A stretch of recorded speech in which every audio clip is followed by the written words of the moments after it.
Yun at magandang umaga po sa ating lahat mga Kapinoy, Luzon, Visayas at Mindanao, pati na rin po sa ating mga OFW saan man po kayong panig ng mundo. Magandang umaga po sa ating lahat.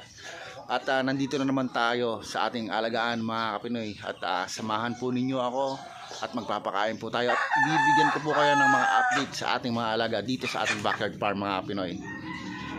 So yun mga Kapinoy at magsalin muna po tayo ng ating mga feeds, patukan ng ating mga sisiw. Yan, meron po tayong Integra 1. So medyo mahirap magsalin kasi wala po tayong taga-video mga Pinoy. Yan, pero kaya. Yan. Alam mga Pinoy, medyo mahirap magsalin. Yan mga Kapinoy, nakapagsalin na tayo ng ating mga feeds para sa ating mga sisiw. Yan po yung ating Integra 1 at ito naman po yung ating Integra 2. Yan.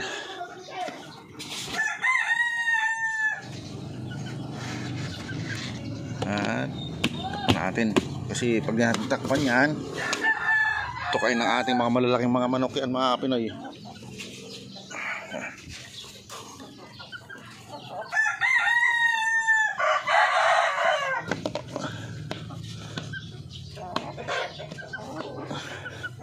Yan o, meron tayong cobra o.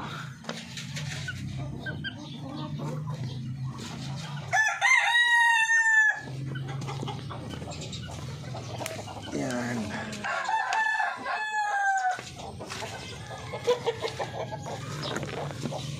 Ano, ito nang mamalo itong ating Orpington na ito mga Pinoy. Nagiging pasaway na.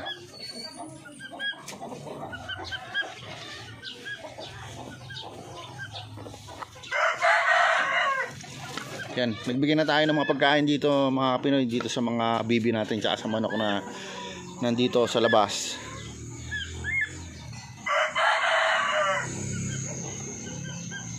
A few moments later. Kaninang umaga, madaling araw mga Pinoy, nagising ako. Bakit ka ako maingay ating mga sisiw? So natanaw ko kanina mga bandang 4:30 mga Kapinoy. So binuksan ko yung kulungan. Isa wala na palang pagkain yung ating mga sisiw kaya maingay. So syapan. So hindi pala natuloy kahapon mga Pinoy yung ating deliver and shipping natin sa may papuntang Rojas.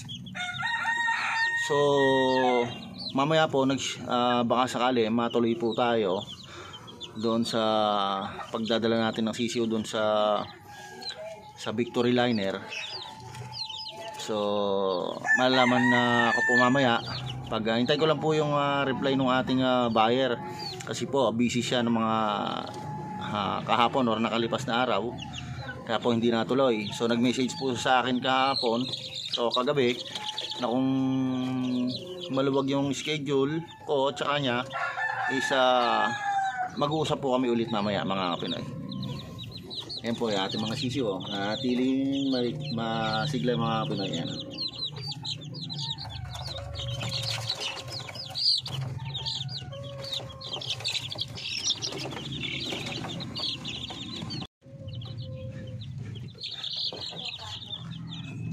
So sarado muna natin.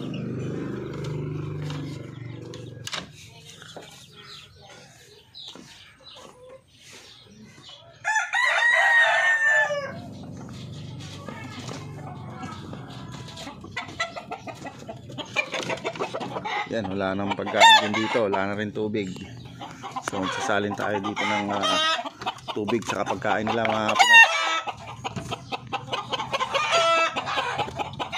Yan, dumalaga po yung hena yan mga Pinoy. Nilagay ko na po siya rito kasi wala pong kapares itong ating hena, ay ating rooster na yan mga Pinoy. Kaya lang, yung nandito sa kabila, nag-aaway sila, nagdudungawan sila dito sa may gilid na to. Kaya may butas kasi mga Pinoy. Kaya parang may tuka-tuka itong mukha ng ating rooster.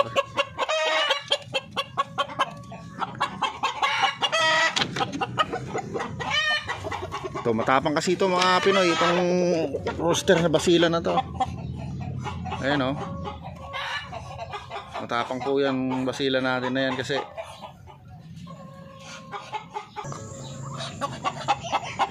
dito sa ating darag mga kapinoy, itong mga darag natin na to mga kapinoy, magmula po nung tayo sa painom ng ating yung binili ko po na egg booster mga Pinoy is gumanda po yung hatching rate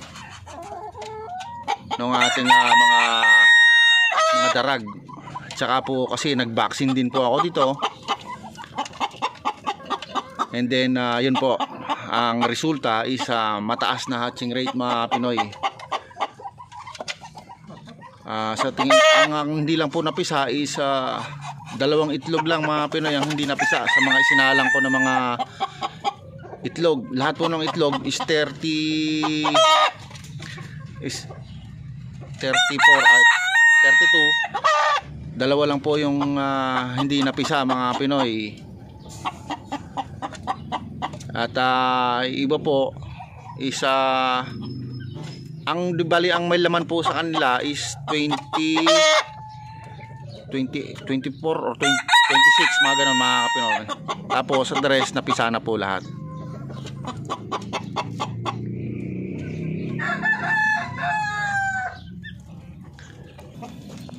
Dito naman sa may kabilang pintuan mga Pinoy, itong ating mga bagong breeder na to, na mga going 6 month, is maliit pa lang po yung mga itlog nito mga Pinoy, pero nakakapisa po tayo dito ng kanilang mga itlog kahit po maliliit pa lang.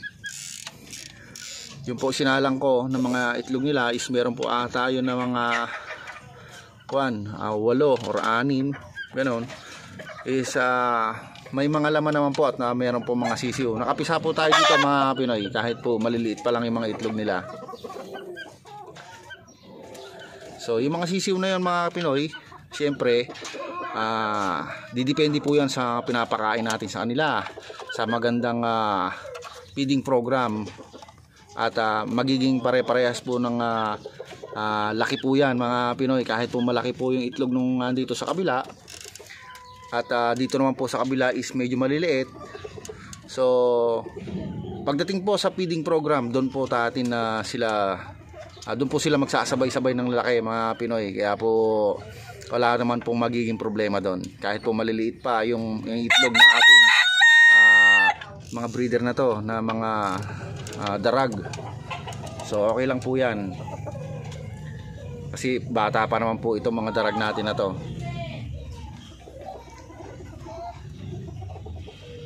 So yan po, ang ganda ng balahibo mga Pinoy, napakakinis, ang kintab po.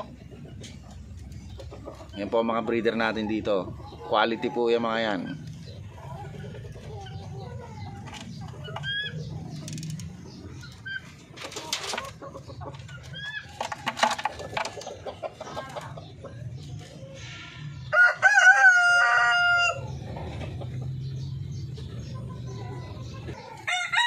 Ito pa mga Pinoy, ating mga future breeder. Yang mga darag po na yan, bali kuwan po yan, 4. Tatlo po ang hen, saka po isang rooster. At yan mga Pinoy, malalaki na po sila. Yung una po nakuha ko yan, medyo payat talagang, tapos matamlay kumain. So nirecover ko po mga Pinoy, at binigyan po natin ng magagandang vitamins, saka po maayos na feeding program. So future breeder po natin yan mga Pinoy. Ayan, nagbabago na po yung kulay nila, yung mukha na pumupula na po.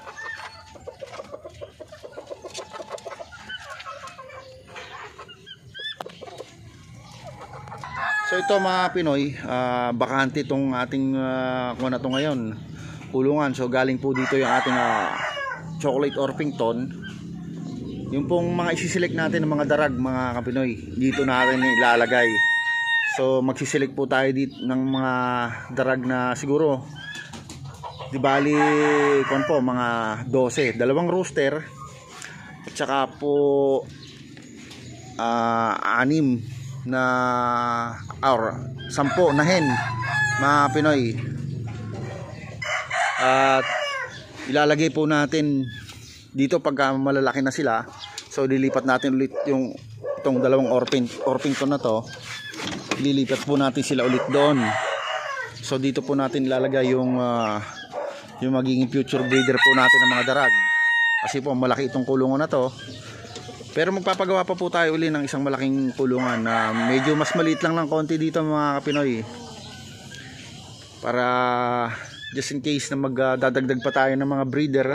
Plano ko po kasi magdagdag pa ng mga breeder natin na darag kasi po ang dami pong order sa akin, dami pong gustong bumili, pero wala naman po tayong may benta, maibigay sa kanila.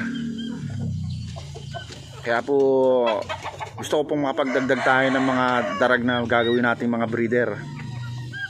And then medyo maliit lang po yung kasing ating incubator. So ang gagawin po natin is mag-upgrade po tayo ng incubator, mga Pinoy. Siguro magdadagdag pa ako ng mga 250 or 100 plus para po marami tayong ma-harvest na sisiw. Yan po ang gagawin nating improvement o diskarte dito sa ating backyard farm. So pagka po marami tayong breeder is marami pong sisiw, marami po tayong maibebenta. A few inches later. Kaya tignan natin, mga Pinoy, yung ating mga bagong pisang sisiw. Yun, dami na naman, mga Pinoy, oh. Punong-puno yung ating hatching sa baba, mga Pinoy, oh. Dami na naman nating mga sisiw na harbisin. Yan po, mga Pinoy, yung resulta nung mataas na hatching rate, nung pagbibigay po natin ng vitamins ng egg booster sa ating mga breeder. So yan po yung magandang kinalabasan. So mataas po yung naging hatching rate, mga Pinoy. Ayun, no? So isang magandang indikasyon, mga Pinoy. Ito yun yung naging resulta nung pagbibigay natin ng vitamins na pampataas ng hatching rate, pampadami ng itlog ng ating mga alaga. So egg booster po yung naging susi nito, mga Pinoy. At hindi po ako nag-introduce or hindi po ako kako ng mga supplement, mga Pinoy. So pinapakita ko lang po sa inyo at kung ano yung mga magandang naging resulta para po ma-try ninyo or maging guidelines ninyo, mga Pinoy. So yan po, oh. So tumaas po, dati 75% lang po yung hatching rate ng ating mga sisiw. So ngayon po tumaas na po siya ng 87%. So sana po mas tumaas pa sa susunod.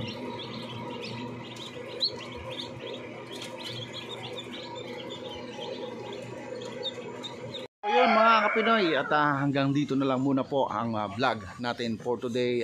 Shout out po sa ating mga OFW, saan man po kayong panig ng mundo, mga Kapinoy. At don't forget to subscribe and hit nyo na rin po ang notification bell para palagi po kayong updated sa ating pang mga susunod na video. At ako po ay nag-iiwan sa inyo ng mga katagang. Pag may pangarap, magsumikap. Paalam!